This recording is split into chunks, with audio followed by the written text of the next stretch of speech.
Carols ని సాయంత్రం 6 గంటల నుండి రాత్రి 10 లోపే కంప్లీట్ చేయండి. అందరూ మెలకుగా ఉన్నప్పుడు క్యారల్స్ చేయండి.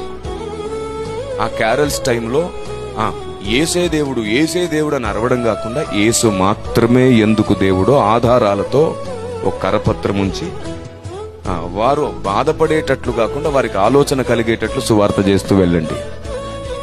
ఆయన ఎందుకు పుట్టాడో అర్థమయ్యేటట్లు చెప్పండి. ఆయన ఎందుకు రక్షకుడో అర్థమయ్యేటట్లు చెప్పండి. ప్రజలందరూ వింటుండగా చూస్తుండగా అర్థమయ్యేటట్టు సువార్తం చేయండి.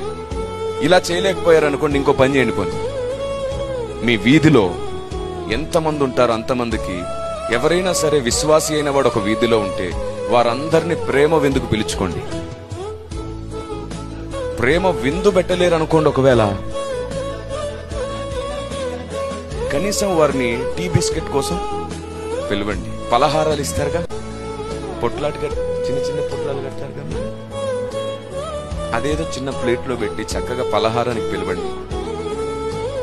అలా వచ్చిన వ్యక్తులకి దేవుడు అంటే ఏంటో, మతం అంటే ఏంటో, ఆచారం ఏమిటో, సాంప్రదాయం ఏమిటో, మారు మనసు ఏమిటో, పునరుద్ధానం ఏమిటో, రక్షణ అంటే ఏమిటో, పాప విమోచన అంటే ఏమిటో అర్థమయ్యేటట్టు చెప్పండి. అప్పుడు వారికి హ్యాపీ క్రిస్మస్ చెప్పి పంపించండి. క్రీస్తు జన్మించాడు అనే వార్త.